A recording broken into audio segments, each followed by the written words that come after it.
Cause if you ain't Maui styling, you just living on an island. Maui styling, don't let me down. Maui styling, don't let me down. Maui styling, don't let me down. Maui styling, don't let me down. There is sunshine in your heart. It's been with you from the start. Lift your head, look to the heavens, then you will feel brand new again. Don't stop me now, Maui styling, don't let me down. Maui styling, don't let me down. Maui styling, don't let me down.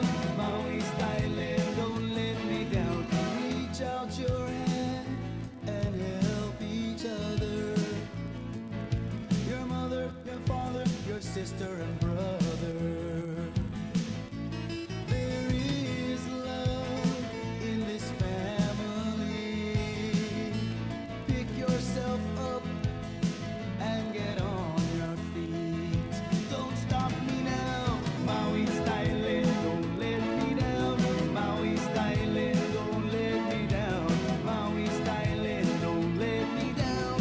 Maui styling, don't let me down. Makena styling, up country styling, Campo styling, Kahanapali styling, Hana styling, Waiehu styling, Bahia styling, Keanai styling. Maui styling, don't let me down. Maui styling, don't let me down. Maui styling, don't let me down. Maui styling, don't let me down. Maui styling, Maui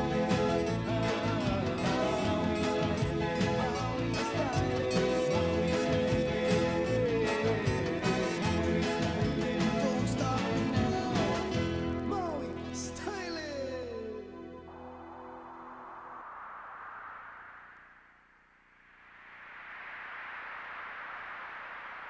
Aloha! Welcome to another Mama Presents. I'm Jason, you know me. We have a great pleasure today to have Richard Hatch. Many of you know Richard Hatch from many things, but the thing that I think was the most notable was your starring role in Battlestar Galactica with Lorne Greene and lots of other stars that we remember. Many moons ago. Welcome to our show. Thank you. Nice to be here. Yeah, it's Maui's a second home to me. I've been coming here for the past 30 years. I took one trip to Oahu, and when somebody invited me over to Maui, I came over to Maui, and that was it. That's it. Now I bypass Oahu, go directly to Maui, and I'm in See? heaven. Yeah. Say we do that. We're sort of like Monopoly. We bypass and we go directly. We're very happy to have you here on Maui. You're here, I guess, pretty regularly. We're hoping you have it regularly.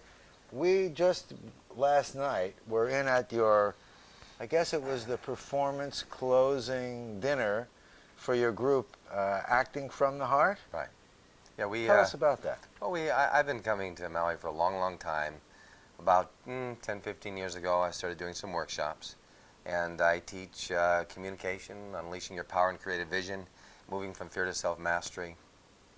This one's called Acting for the Heart, which is an acting class for everybody, because it really allows everybody to tap in more powerfully to their own authentic center, to being who they are as a human being, and then learning how to communicate, to express, to create whatever it is that you do in life, to do it from this more authentic, more real place, because that's where you connect to something that brings you that great sense of value, that great sense of accomplishment, because you're doing something that really is from your heart. And I think too many people are doing things to please others, to be somebody they're not, and no matter how much money they make, no matter how successful they are, they still feel this empty hole in their heart. And so acting from the heart really helps everybody from all walks of life, no matter how old they are, how young they are, to really open up, move through the fears, inhibitions, insecurities, shyness, and really learn how to let themselves out, no matter where they are, in front of 1,000 people, 2 people, in front of a camera like this. It doesn't matter where you are, you learn to be more comfortable being yourself, which is the key to great joy, great happiness. These guys out here know that that's sort of our standard MO. We are now doing TV here for a while, and after a while we sort of have our own signature. Right now we're in someone's living room, but we feel like you're in a comfortable location rather than in the hot lights and things. But acting from the heart, I think when people think of the word acting, they think of something artificial. Yeah. But I think to me, acting is everything we do, because if the world is our stage, right? Everything that we do, that we are genuine and come from a heart place. Well, acting, it's true. We had several people come yesterday thinking it was just going to be a, acting class. And I do teach, acting classes. I teach audition, acting classes. I direct many showcases for the industry. I'm a director, producer, writer. I have several novels that are out now. The next one is called Rebellion, which is coming out June 4th. It'll be at Borders and Barnes & Noble, and it's an extension of the Battlestar Galactica series that I starred in with Lauren Green. And it continues the epic journey of the 13th tribe and the humans from that part of the universe who are searching for their roots, their homeland, for a new homeland in this case. And it picks up 20 years later with the original cast and a new generation born in space. But again, the acting thing, I went to my first acting class and there was a sign out front that said, "No acting, please." And I thought that was quite a paradox. And when I walked into the class, I realized that the class, first and foremost, was about getting real, getting connected, getting grounded, getting centered in your own heart, your own spirit, your own physical body, being here. And then from that place, learning how to make creative, using your imagination to make creative choices to create a hypothetical premise, and then relating to it as if it was real. So in a sense, you're relating honestly to a premise, to a concept of what is going on in this particular character's life, and then relating to it as if it was real, and finding a way to connect to that very powerfully so that you respond as if it was happening right now, whatever it is that you happen to create, whatever choice you make. And that was a very organic acting process. But the wonderful part was people from all walks of life, lawyers, doctors, we had garbage men, we had people from every walk of life coming to the acting class because the process was a spiritual process.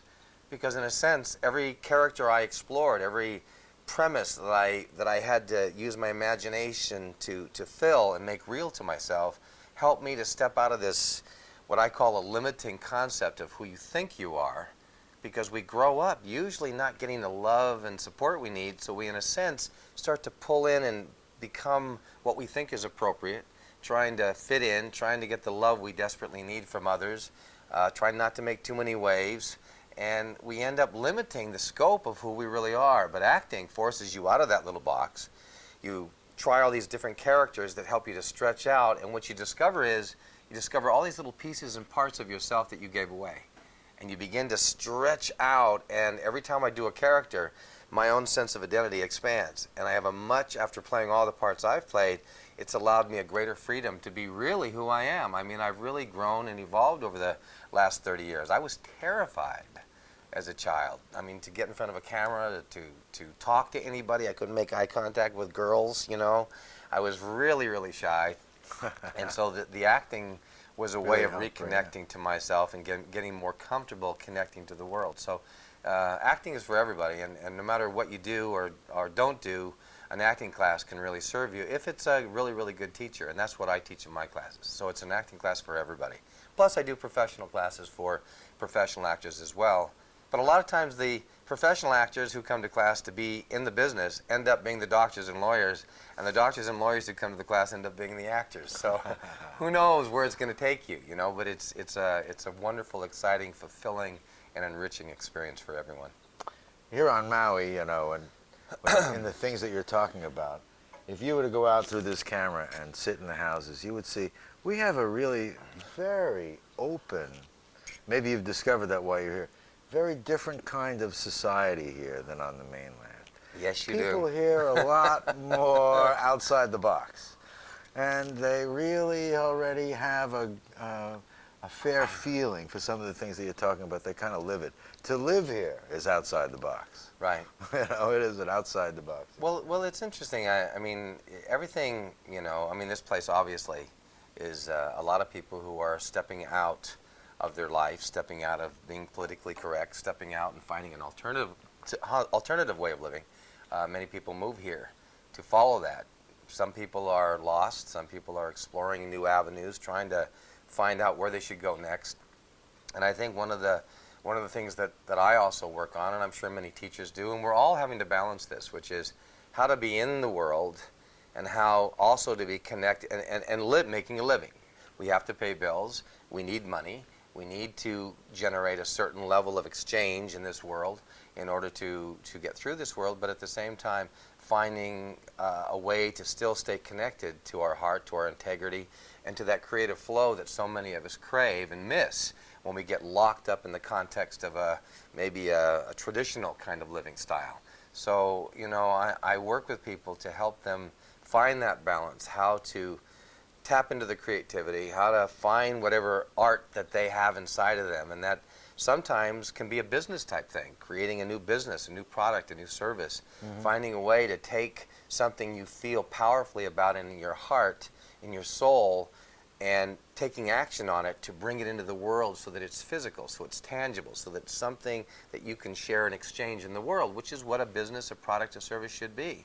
Something that you value, something that uses your skills and talents, and something that helps bring value into the world. And then you create an exchange of value for value, which creates a monetary successful business for you. And that kind of exchange is really, I think, what most people are looking for. We want to be doing something fulfilling and enriching that also allows us to earn the income that we need to do all the other things that we want to do, to travel, Right. to pay our bills, whatever. And but again, that balance is hard. Most people, when they seem to move into the more creative, more spiritual aspects of themselves, they get disconnected from the business aspects of life, and they struggle monetarily. They can't pay their bills. They barely have enough. They're always worrying about money. So I've worked on building workshops to help people find a way to balance that, and also maybe to break out of limiting concepts about money and what money is. We look at money as energy in action, and that it's just a means of exchange, and it reflects back to us where we're holding on or withholding, or where we have fear issues. Whether you have a lot of money or a little money, it mirrors back to you your sense of value here, right in your heart. So the key is use it as a tool, and then as you begin to bring your own sense of balance together, you start to use money, energy in a more balanced way.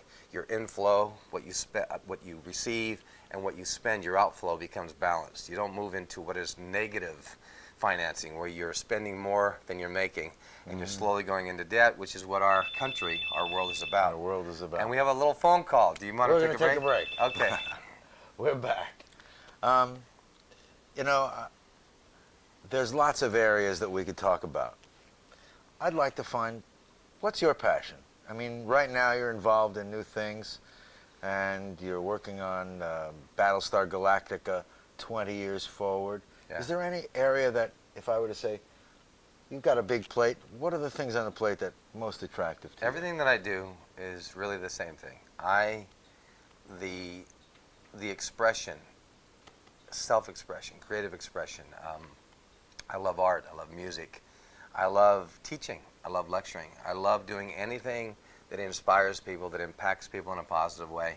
I get a great joy out of the very thing that I teach others to tap into, which is this great joy of bringing value into the world and then exchanging value for value. When I tap into myself and I really connect to my own heart, my soul, my spirit, when I learn how to love myself unconditionally, to forgive myself unconditionally, to really be present. John Bradshaw talks about stepping out of a state of abandonment, which most of us are in on some relative level, and stepping back into our own body, our own heart, and dealing with whatever traumas have made us separate from ourselves and try to be someone we're not. When we step back in and reconnect, we start to really build a real sense of value, a real sense of self-worth. From that sense of self-worth, it's like money in the bank. You have value because you're valuing you. You value your product, your service, what it is that you do, what it is that you love. You value the world more fully, and you bring value into the world. And when you bring value into the world, it comes right back at you. and you have this wonderful exchange of value for value. That's the greatest joy in the world, being on a stage, singing an incredible song, and seeing tears in people's eyes as they're affected by the words and by the melody and by the rhythm. I mean, that is the greatest joy in the world. When somebody builds a business that solves problems and really brings value and service into the world, and it really comes from that place of service and not greed. When it comes from that place, not only do you make a nice income, but you also have the joy of knowing that you are bringing value into the world, and you can see it in those customers that buy your product and service. So often, businesses get caught up in creating inferior products and then using billions of dollars to market them and manipulate the audience or the people out there in the marketplace to buy an inferior product for way too much, and then it breaks down in 5 minutes, doesn't do what it says, and people are angry. They think of business as being Darth Vader, the dark side of the force. Well, over the past 10, 15 years, I've seen so many artists and wonderful, gifted, talented people raped and pillaged by not really taking responsibility for what they have to offer in the world. That business can be a very positive thing, a very creative thing, a very spiritual process, and that common sense really is a win-win scenario that benefits everyone. And when you really look at business, I've discovered that when you really do business from that place, from the heart, it's not something that you just do something for free. No, something for free is really a sense of saying that I have no value. For free means that you really don't value your product, your service, or the customer. People that get something for free very rarely value what you give them. Let's just say someone does a wonderful thing for you. Yeah. You know, whether you go massage their shoulders, which is also value, returning, or some energetic exchange, or monetary exchange, somebody who's always receiving and never gives feels a little guilty and a little shame. They know they're not returning. And they actually want to. What about givers that don't know how to receive? Many givers receive, but you know the problems with givers? Givers that don't know how to receive, they're giving from an empty cup. Because if they never receive, they're always empty. And all the people that call themselves givers, they come into my life saying, let me help you. Let me work on you. Let me give this to you. Let me do this for you. And you know what it always turns out to be? Takers. They come into my life and I feel drained. Come into my life and what was going to be given to me, I end up giving to them. Because how can somebody give to you if they don't receive anything? If they don't receive from their own heart, their own soul, spirit, if they don't even love or value who they are, if they don't feel worthwhile or valuable, and they're not able to receive from nature, receive from life, receive from their loved ones, their family, if they're not able to allow energy in, then they're coming from an empty cup. So when they're reaching out, they're not reaching out to give because they have nothing to give. It's all blocked in here. So they're really reaching out to receive.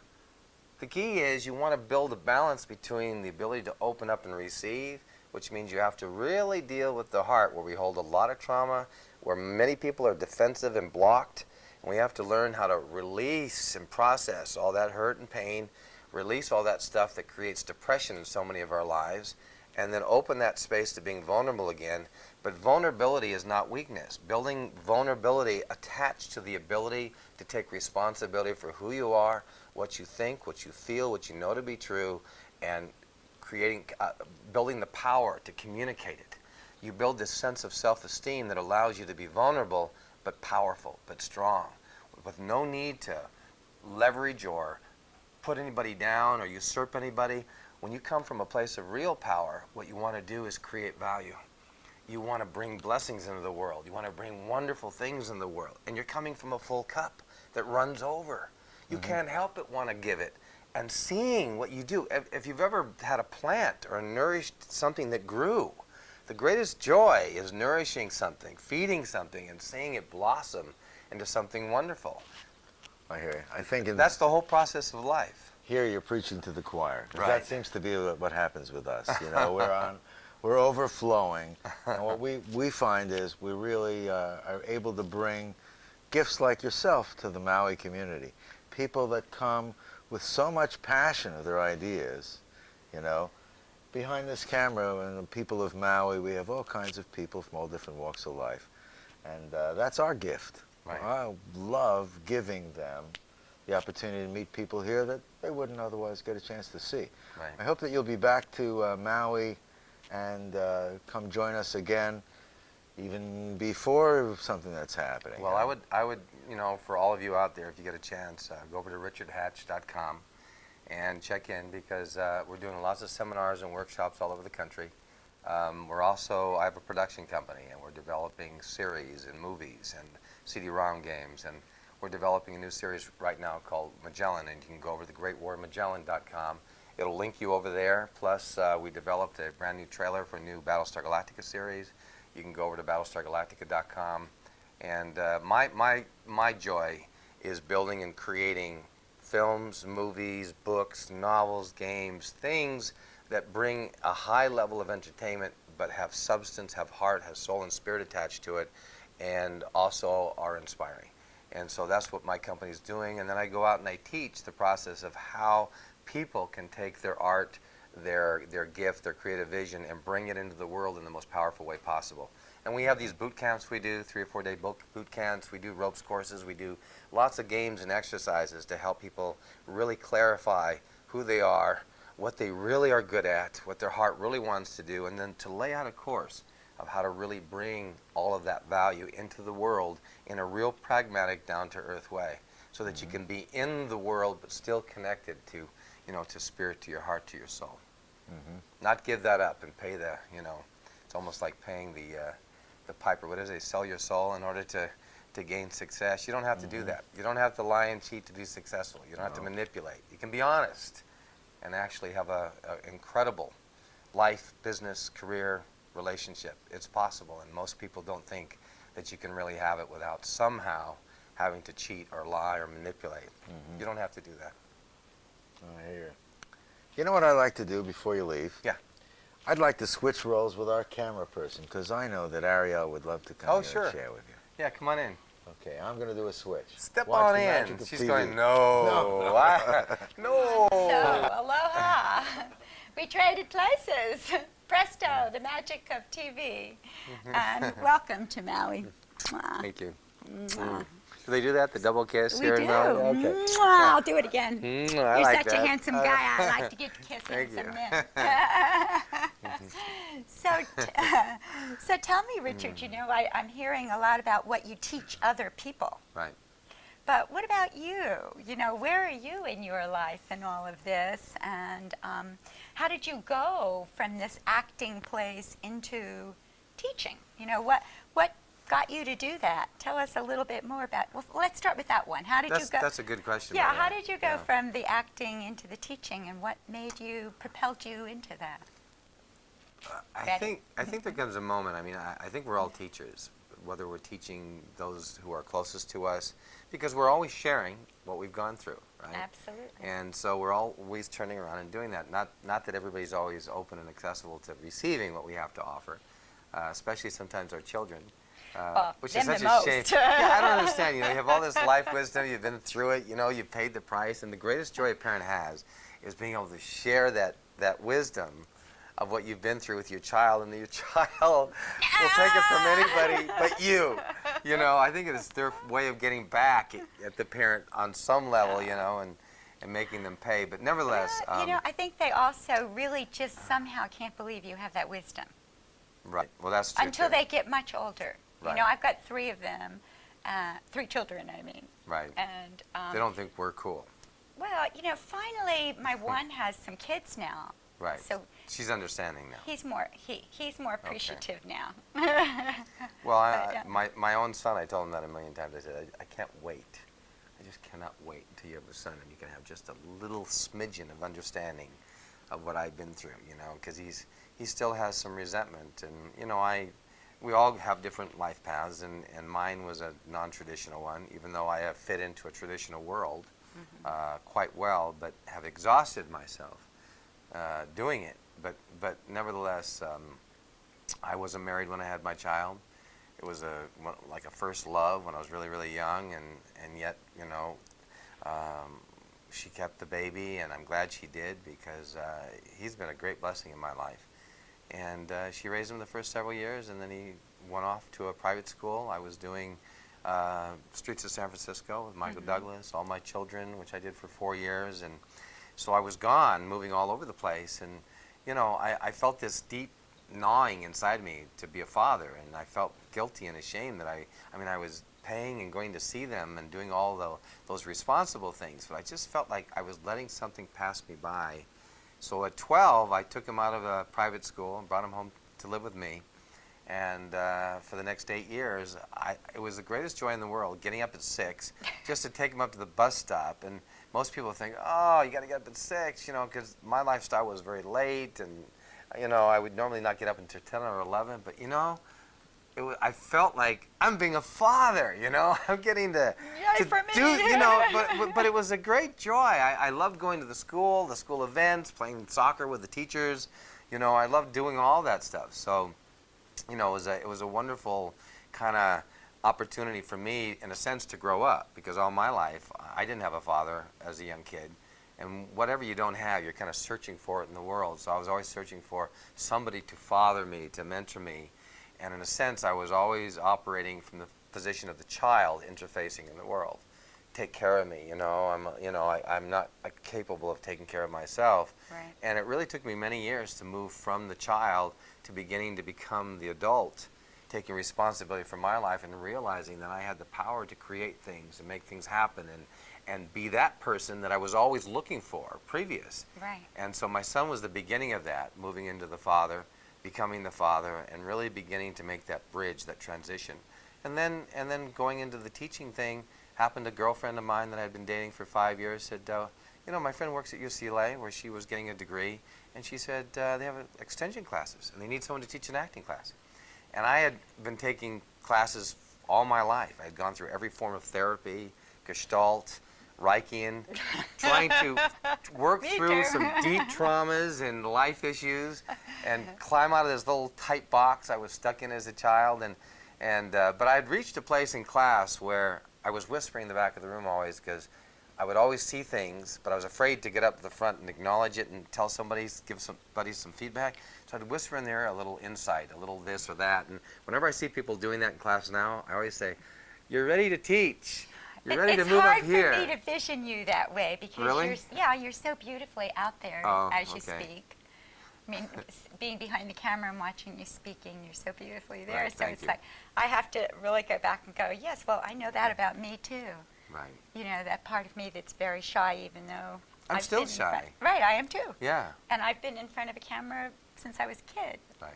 So I totally can understand that. But I don't think a lot of the people out there can understand that as well, which is why I bring it up. Well, a lot of times shyness, even Barbara Streisand said this. I mean, she was terrified. Imagine having that voice, that gift, that talent, and being terrified of performing. But I have to tell you that every time I go on a stage or do something and I'm not a little terrified, I never go beyond and feel that thrill of stepping out of the box. I feel like I'm, in a sense, being redundant, repeating myself. I always know that if I haven't challenged myself to do something I've never done before or to take a larger risk, I'm cheating on myself. And I teach this in my business classes and workshops, that every time you go around the circle, you've got to move further, innovate, grow, try something new, constantly begin to bring in new energy, new information, new concepts and ideas, because it brings people alive when they're all of a sudden going into no man's land and they have to really get creative and really solve problems and really wake up. But if people are doing the same old, they go to sleep. And every time they go around, they're getting redundant. Life becomes boring. The business becomes boring. The product suffers. The service suffers. The business suffers. And your life suffers. Oh, I loved hearing you bring that up last night when you were talking about if you're doing the same old, right. You're not going anywhere. And I was sitting there going, wow, that's really an excellent point.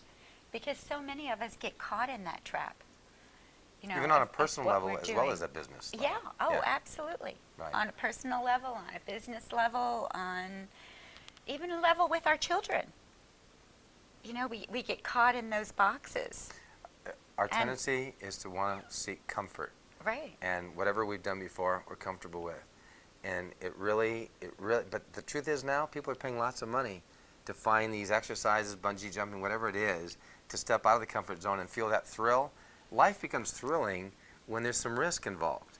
Manageable risk. It doesn't have to be life-defying risk, but manageable risk. But the key is, again, every time I would do a workshop and seminar, You know, when I would create a little bigger space, I would, you know, commit maybe a little bit more money and realize, oh my God, now I have to go out and fill this space and somehow meet the overhead. That challenge would get my heart beating, and then I would end up doing things I never did before. I would have to reach out and extend myself in a way I'm usually not comfortable doing, because I really had the intention, whenever there's a space, the heart wants to fill it. So I constantly would go out and meet more people. I went to more events. I went to events I'd never had gone to before. I talked to people I'd never talked to before, and I filled it. And then all of a sudden have all these people in the room, and I've never spoken or taught this many people. I've never had an organized class, which means now I've actually taken the time to create something, and the fear of, oh my God, I've really committed to something here, and now what if it doesn't work? You know, and boy, I walked in there, and my heart was beating, but it was the most incredible experience of my life, teaching that first big seminar I did in a hotel, and having really taken the steps to create a workbook, to create a program, to lay it out. I never did things in an organized way. I always kind of showed up and did it kind of on the spur of the moment, because I never had to take responsibility for it. Yeah, I know that one. Yeah, you know, it just happened, you know, and therefore, Right. But it's another thing to actually commit to something and then really show up and embrace the entire experience. And that means to embrace the best and the worst that can happen. It's to face your deepest, darkest fear, and at the same time, forgive yourself. It's okay. And that's kind of what we were teaching also at the workshop last night. That's great. I really enjoyed listening to that. And you know, I think a lot of people only experience that risk or that feeling when they think they're doing something they're not supposed to. I like doing things I'm not supposed to, but I know what you mean. I understand. I love being naughty, don't you? Oh, I do. It's fun. But you're right. You're right. You know, Yeah. but they're not able to transfer. You Yeah. know, they're not able to. It's like they don't find that feeling in things that they think they're supposed to be doing. Right. It's more if they're having an affair, for example. You know, and then they have that feeling of risk, or the risk element involved. Don't you think we're locked up? We have a lot of things that we think we should be doing, and most of us, we kind of pull ourselves into living life politically correct. You know, we don't want to violate anybody's priorities or anybody's, you know, world, and Right. so we pull ourselves in and we become very homogenized, you know, and and compromised, by the way. Very. And I really thank God for those people who are outrageous, because they do shake our molecules and remind us, you know, that there's no life, there's no passion when we're all just locked in, you know, vacuum sealed into this little square tight box. It's not even fun. No, Oh, that's when I come in. Oh, we got the fun lady. She's like, we got the fun one here. I feel like this is the Barbara Streisand thing on Saturday Night Live. You know, butter, no butter. Oh, Where's the butter? Yeah, because you got. And Do you you all had know that same Karen laugh. Stover? Karen does anti-naughty, and she's just lots of fun. We're talking about fun, like butter, yeah. Richard, I took a workshop with Richard, Acting from the Heart, over the last weekend here, and what was so incredible, and that's when I had to jump in, I couldn't resist here, when he talked about outrageousness. What I found the most amazing wasn't just all of us acting when we did the group orgasm, if I may say that on television. We all did the simulation from When Harry Met Sally, and it was quite unbelievable to watch people who normally would be so shy and would never be able to do something like that. I mean, Richard he busted every concept right at the beginning of the workshop by letting us move into the space of closing your eyes now, and let's all be Sally in that scene. And it just brought all the masks down, all the barriers down. People just laughed. They got in touch with some part of themselves that was very deep also. Right. Brought up some conflict Brought too. up Some people conflict, got very which is upset good, too, which as well. is good. Yeah. But what I really want to say was, in the midst of all the fun and the wisdom and the knowledge, what really was shining through was not all the years of your experience of what works in the world, not only in the acting world, but what works in life. It was really a life course. Yeah. That was the As most always, important yeah. thing. It was a life course. Right. But what I personally want to share was what each and every person got in that room, and I know that you do this automatically, was the love and the acceptance that they felt from you. Mm. Each and every person had a sense that wherever they were at was okay, and that you would support them to get to whatever level there was. Nobody was ever made wrong. Nobody was ever put down. And I watched you, being the observer that I am. Right. I'm a participant observer. I'll jump in and I'll be outrageous, but I also always notice everything that's going on around me. I have a real eagle eye for things. I was watching everybody, and I was watching you and seeing how easy you made it for people who were terrified to be out there. I mean, I don't have a problem with it. You don't have, Airielle doesn't have a problem with that. You don't have a problem with that. But there are most people, 99.9% of people would rather die than Yeah, do that. that's right. And to see them in your loving hands, just tickle them enough, open their hearts enough, and let them be there. And I was also amazed at your patience. Unbelievable patience to let it all just unfold very naturally, very organically, but then just give the kick in the consciousness when it was necessary. Right. And that's where the mastery comes in. I think one of the hardest things to do, and I'm sure teaching, is that you have to have a certain level of structure to a class, but you cannot predict what's going to happen within the course of a class. And it's like, you can allow so much time for this and so much time for that, but things happen. Things come up that actually start a flow in a whole other direction, or a group energy, or something comes up, an issue like the sexual issue. I mean, when we did the Harry Met Sally, to tell you the truth, I wasn't even thinking how that might impact people on a very deep level where it might bring up abuse issues. And it did. It brought up a lot of abuse issues, and I wasn't even thinking, because so often in class, acting class, we use that exercise just to become more uninhibited, more free, and allowing yourself to really experience something that many of us are shy about or feel uncomfortable expressing to strangers. And yet an actress, of course, or an actor has to do that on camera in front of the world. So, but actors constantly work through those things in class, but I did forget for a moment how something like that can touch people on a profound level, but it brought up core issues. I mean, it really became quite clear that in life, what are the biggest issues? Sexuality, sex, sexual energy. Some people embrace fully. I always had a lot of guilt around sex until I was almost 50 years old. My mother had a lot of guilt around sex. I couldn't enjoy sex without feeling guilty. Didn't matter how, when, or why. And you can be abused in many, many different ways beyond just physically abused. Absolutely. And I wasn't aware of all the abuse issues that I had, But again, sex, money, business.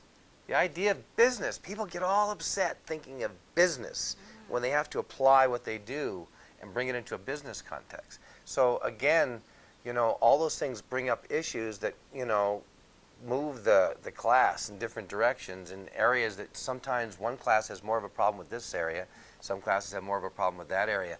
And also there's a lot of teachers, a lot of empowered individuals in a workshop like this in Maui, and sometimes it's letting go and not trying to control everything, and really, like you say, just letting the flow go where it wants to go, and yet at the same time keeping a gentle rein on it, because it can go way off the deep end if you let it.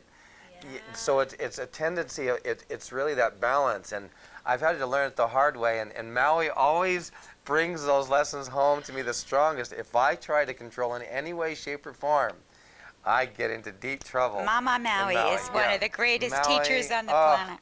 I really wanted to know from you, how did you get from teaching acting to teaching what you're teaching now, or do a lot of your focus on? To me, it's apparent that you're focusing on spirituality underneath of the coming from the heart, and opening the heart and acting.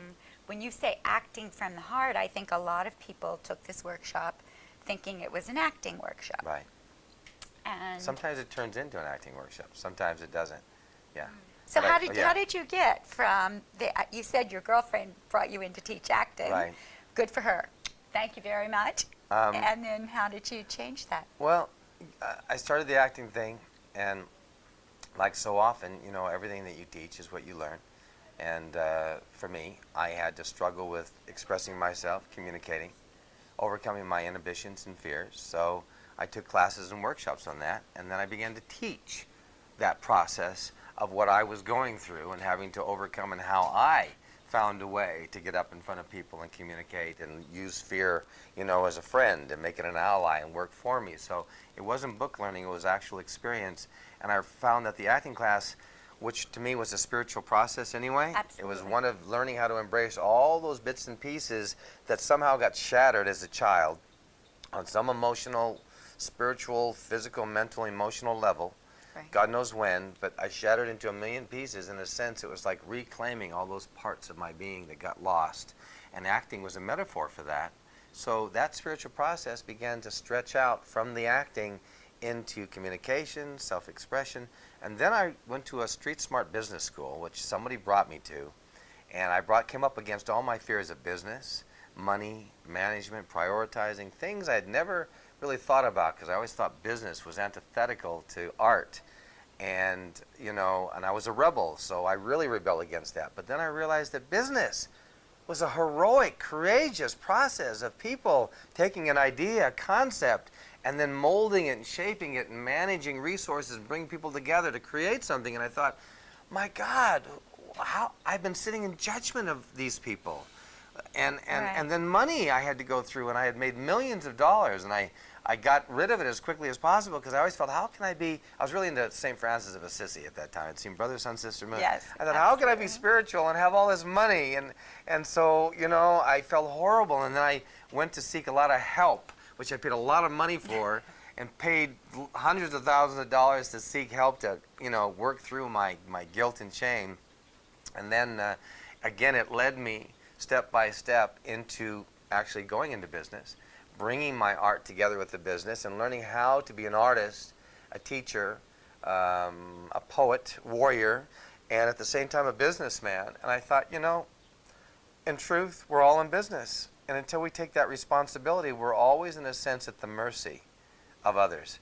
We're always waiting for others to create something to invite us to. We're always waiting for somebody else to invite you to the party. And I thought, you know, that's when we really, truly have given our power away, is that we don't think we have the power to create the party ourselves, to create the event, to put something together. And that's what I started teaching. I started moving into, you know, teaching business skills, life mastery skills, communication skills, self-expression skills, but all of it was what my journey was about. So again, I don't just teach. I have a production company. I do business. I write novels. I write for various publications. I'm creating new technologies. I'm really into physics right now. Physics is a spiritual process. Mathematics is a spiritual process. All of it has to do with life. Who are we? Where have we come from? How did we evolve? What is this physical body? How does it operate? I mean, all of that is coming into my work, and I'm using it in this new series that I'm putting together, which is a new sci-fi series called Magellan, which is a very archetypal story structure, a great epic journey of the human soul searching for answers to the unknown. And I think that sounds really but exciting. all you know, Battlestar Galactica was spiritual. It dealt with the 13th tribe. It dealt with you know, evolution of the human species, where we come from, where are we going, and a deeper understanding of who we are, and the fact that life may be out there in the universe. And, you know, from all the research I've done, it would be impossible for life to only be on one little speck in this vast universe that we are part of. And so God has many mansions, and we need to buy a ticket so we can go visit all of them. I'm ready. Say hello. When do we leave? Here we go. Whee! Well, I'm going to have to take a class with you when you come back, because I still haven't got that business part down yet myself. Well, I'm going to also take this lovely lady's class. Come back in here for a second. That was the Maui International Film Festival. Oh. They wanted to come and say hi to Richard. Oh, really? But they had to, They have have to go? They had to go. One went, the other two are coming back. Oh, okay. Yeah, you do a speaking class? Oh, I do several things. I have an array of about 20 characters from all over the planet. All little children, boys, girls, old men, old women, who have many different accents and ways of looking at life. And basically, my one-woman show that I'm putting together right now is a humorous yet deep journey through all the various faces that God wears on the planet. So I like to teach without preaching. I like to make people think deeply while they're laughing. And she's really good at it. I like to do that. And I have taught at the college here, and I have gone to the mainland to various conferences where I do several programs that have an entertainment factor to them, but they're mostly about teaching. I do a course called How to Remain a Dolphin While Swimming with the Sharks, Empowerment Skills for Women. Why only for women? This particular program was geared for women because women have a harder time with that than men. From the time we're little, we're always taught, be a good little girl, be quiet, sit in the corner, just look pretty. Don't make a fuss of things. Don't create too much energy around yourself or Right. attention. Whereas boys are taught more to, get out there and show yourself and, make it happen. Be a man. Yeah. Girls, they always say, children are seen, not heard, but usually they're implying that towards girls. Good little girls are seen but not heard. Well, Yeah. I think that's changing a lot, though. Slowly. From where I was, I know for me, years ago when I was in high school, it was like when I did the tests, that say what you're supposed to do. And Right. it came up, oh, she's supposed to be a doctor. Well, of course, they looked at me and they said, well, girls are nurses, Right. Right. And thank God, well, that is changing, and people like you are giving people the tools to work with in that direction. Thank you, Karen. I think what we have to do is another day, we're going to have to show you Auntie Naughty and a few of these wonderful characters that Karen That would be fun. portrays. That would be fun. Yeah, I'd love absolutely. that. We would love to do that. Why is it that we always love naughty, that word, naughty? Naughty. That's a sexy word, isn't it? She's a sexy old Oh, lady. she's really naughty, She's you know. 101. She is. She's a sexy old lady. She's a sexy old lady, Yeah. and she's very funny. And she's got great wisdom. Right, yes, she does. Great wisdom. Yes. It's like Auntie Naughty was asked, when she went to George Burns' 100th birthday party. And she went to his birthday party, and Auntie Naughty asked, she said to George Burns, "Tell me, George, what is the secret of longevity?" And he got the entire audience very close. He said, "Now everybody come in and listen carefully." And everybody leaned in, and he said, "Breathing. Breathing is the secret to longevity. Gotta keep breathing." So don't stop breathing. So keep breathing. Yes. Breathing. Did you Yes. say breathing or breeding? No, breathing. Of course, longevity is a relative term. So if you don't breathe, you die instantly. And That's if you right. breathe, you may live. It was his 100th birthday. What's the secret to longevity? Breathing. Breathing deep. Keep it up. Yeah. Absolutely. So, Okay. Well, this has been isn't he lovely. incredible? You are wonderful. I'm so pleased to get to have this opportunity. And I agree with you, Karen, that I hadn't really spent any time with Richard before, but the moment I sat down, you just made me feel so comfortable. I wanted to grab onto you. Well, grab me. I did. I'm here. He's an alchemist. He's a modern day magician. So we're so pleased to have a modern-day magician with us here on Maui, and I hope next time that he comes that more of you will get to meet him and to partake of his jewels of wisdom that he is offering. Thank you. And I really am so, so pleased to have you here with us today. Thank you. And to get to kiss you again. Isn't that wonderful? And I'm glad you popped on too, my sweet friend. Oh, flirting was the other secret for longevity. I like Well, that the too. three of us are good at that, I can tell. Thank you, guys. Aloha. Aloha. Thank you for joining us. Thank you. And please come back the next time. I will. And mahalo for joining us. And we do hope that you enjoyed your time today. God bless you. Aloha.